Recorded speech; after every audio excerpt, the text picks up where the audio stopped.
Olá, meu nome é Maria Vitória, eu sou graduanda de enfermagem da turma gerenciada A.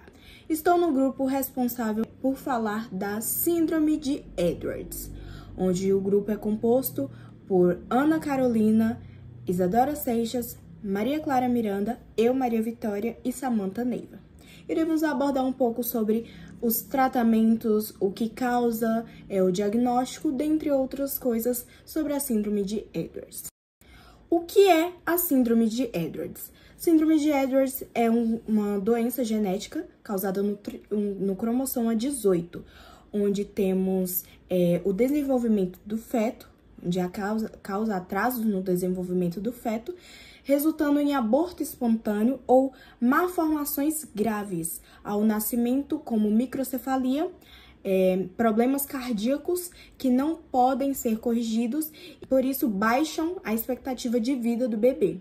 É mais frequente em gestações nas quais a grávida tem acima de 35 anos. Assim, caso a mulher engravide após os 35 anos, é muito importante fazer o segmento da gravidez mais regular com a obstetra, para identificar possíveis problemas precocemente. Se você está grávida acima dos 35 anos, é bom manter uma rotina com a obstetra para sempre estar identificando algumas alterações na gravidez.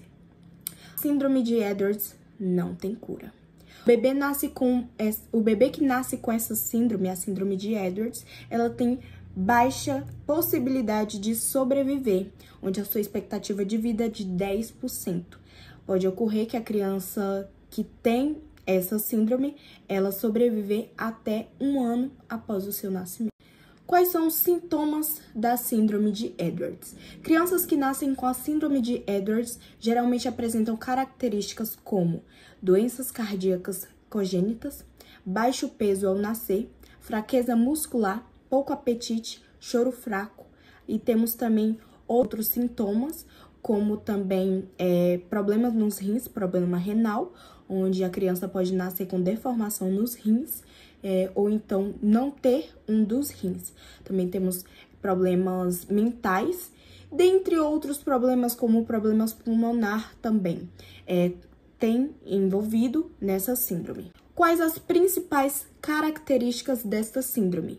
Crianças que nascem com a síndrome de Edwards geralmente apresentam características como cabeça pequena e de forma estreita, como eu já havia falado, apresenta microcefalia, boca e mandíbula pequena, dedos longos e polegar pouco desenvolvido. Podemos ver aqui que as mãos dessa criança se apresentam como se fosse fechada, mas isso é porque os seus dedos são longos e o polegar pouco desenvolvido. E também temos pés com solas arredondadas. Vemos nessa imagem que os pés dessa criança se encontram de forma arredondadas. Temos outras características, diversas características também da síndrome de Edwards, as que mais aparecem, as mais visíveis. O que causa a síndrome de Edwards? Como sabemos, todo ser humano consiste em ter os cromossomos certos, 22 cromossomos autossômicos e 2 cromossomos sexuais, sendo os femininos XX e masculinos XY. A síndrome de Edwards é causada pelo surgimento de 3 cópias do cromossomo 18, onde o normal é ter somente 2 cópias desse cromossomo. Nessa síndrome, apresentam-se 3 cromossomos 18, sendo que normalmente, como eu acabei de falar, normalmente existe apenas 2 cópias de cada cromossomo. A síndrome aleatória. Essa alteração ocorre de forma aleatória e, por isso, é pouco comum que o caso se repita dentro da mesma família. Então, não é uma síndrome que escolhe, simplesmente é avulsa, aleatória, e acaba acontecendo, é bem rara, mas acaba acontecendo. Qual o diagnóstico dessa doença? O médico pode desconfiar da síndrome de Edwards ainda durante a gravidez, através de ultrassonografia e exames de sangue que avaliam a gonadotrofina coriônica humana. Para confirmar o diagnóstico, pode ser feito outros exames mais invasivos, como a punção das vilosidades oriônicas e a amniotensíntese.